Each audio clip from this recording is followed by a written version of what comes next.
Well, a master chef has been crowned in Singapore. Inderpal Singh emerged the winner of MasterChef Singapore Season 4 just last night, edging out 17 other local home cooks in the cooking competition. And we have Inderpal Singh in studio with us tonight to share his MasterChef journey to victory. Inderpal, it is good to see you. Congratulations on this win, first of all. Thank you for having me, Jill. Thank you for having me, Don. Inderpal, you said that you took a leap, I assume a leap of faith in joining this competition. You go in wanting to win, but were you confident? I think for me, it was the main thing was getting past the white apron. I think once I got that white apron, then yeah, definitely the goal was to win.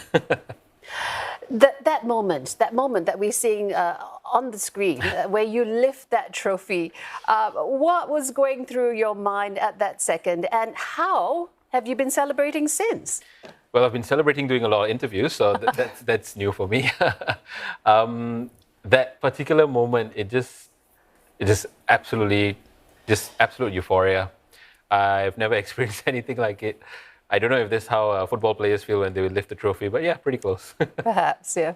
So, Inderpal, you have been specialising in Punjabi cuisine. Yes, right. And the dish well, one of the three dishes that won you this was a type of Punjabi surf and turf. Tell us more about how you actually approached using Punjabi cuisine in all of your dishes. So if you've ever been to Punjab, Punjabi surf and turf doesn't exist because there's not much turf in Punjab. That it's generally a very vegetarian-forward country, so they don't consume a lot of animals there to begin with.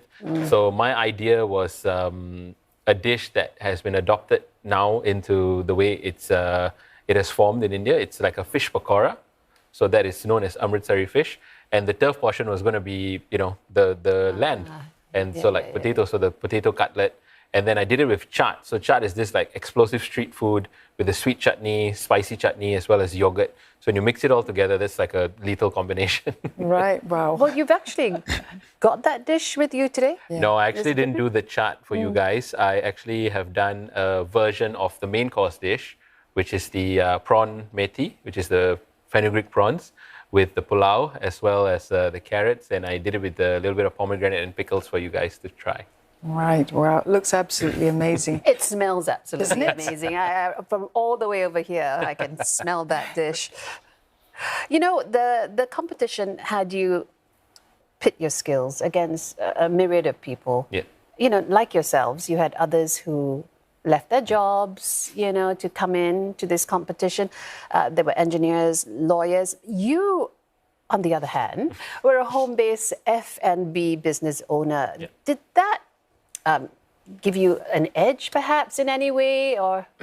I think it did give me an edge, but it was also a double edge. So, like, there's two sides to it. While, of course, cooking every day for orders, that sort of prepares you for when the time crunch is there. But at the same time, I think if, like me, my orders were very regular and it's always the same thing. So coming out of that box of what I'm usually doing and trying to think creatively, that took me a while to start kicking on compared to the other competitors. And you were so funny because there was one episode I recall, I'm a huge fan, by the way, you called on the inspiration from your ancestors, right? And saying in terms of the amount of salt you put in or the amount of condiments, my son, this is enough. Yes.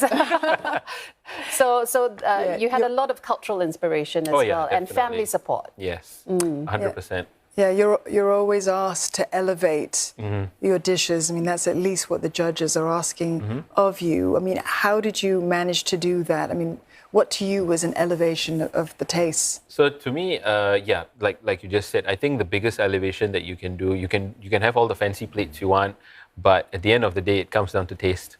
And if you can elevate the taste, and if somebody can, they think that, okay, this is what it's going to taste like. So, okay, I've seen this before. I know it's going to. And they go like, oh, hang on, that's different. That's new. Okay, to me, that is the highest form of elevation. Right. Personally. Through this journey, I'm wondering what were the influences that sort of helped you? Was it other contestants, perhaps, or even your yellow team judge, you know, or it could be one of the guests. I mean, where did you pull that inspiration? So I have so many people that have inspired me on my journey in terms of how I present my food. I've been told that my food is presented in a very, you know, like a homely kind of like everybody sits down and shares a bowl, as you guys can see right here. You know, but there are a lot of fine dining chefs that really I look up to and I try to emulate in terms of plating or try to learn how they do certain things. So one would definitely be a couple of years ago, the winner of MasterChef Australia, Sashi Shilea. And he was also a guest on MasterChef Singapore this year. So that was nerve-wracking and also a wonderful experience meeting him. Absolutely gem of a guy. Definitely having Chef Audra guide me through the entire thing was...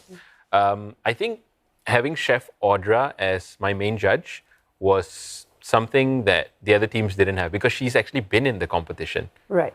The other two judges are great. They're wonderful in terms of the advice that they can give in terms of flavor or what will work better. But only Audra knows the pressure of the competition, having been in it herself. So she gave us a lot of tips like, okay, just need to stay calm. Don't overthink this. Think about your pivot before, you know, the challenge. So, okay, this is the challenge, you know the challenge, but think of your pivot. What if something goes wrong? Right. Which is what I think maybe some of the other contestants didn't really have. Right. But all the judges, they were such, you know, they just kept moving around. He's and faced the judges, and I think we have to put you to the test. My next question is... Serve something up to us. Where are the forks and spoons? No, they're right there. I got you covered, don't worry. Okay. So, Jill, where's yours? Yeah. No, seriously, I will leave Dawn. She has a more complex palate than I have. And no, I'm just going to go straight in for this. Okay. Go for it. Yeah. So we have just time for one. Let me just. You know, I'm not Chef Audra. Straight into the mouth. It's going to go. I'm going to let Jill speak after this because I'm too busy. So listen, this smells absolutely wonderful. I just want to, as Dawn takes that bite, and we'll just give her a chance to have a look. What's next, though? This is certainly a feather in your cap. What's next in your plans moving forward for your business, maybe? So, unfortunately, because of, or should I say fortunately, because of the success of MasterChef Singapore, I'm actually closing my home-based business down because I've been very blessed. A lot of people have approached me, and one of my really good friends from the competition, Ruben, we're actually getting together to try and reinvent Singaporean brunch. No, he's actually the pharmacist. The pharmacist, who's quit his job. Well, stop everything. That's absolutely delicious. Thank you so much. Outstanding. They asked you to deliver. I'm going to finish this off, and you can close the show. I will say goodbye to everyone. We've been speaking with Inderpal Singh. He's the winner of MasterChef Singapore Season 4.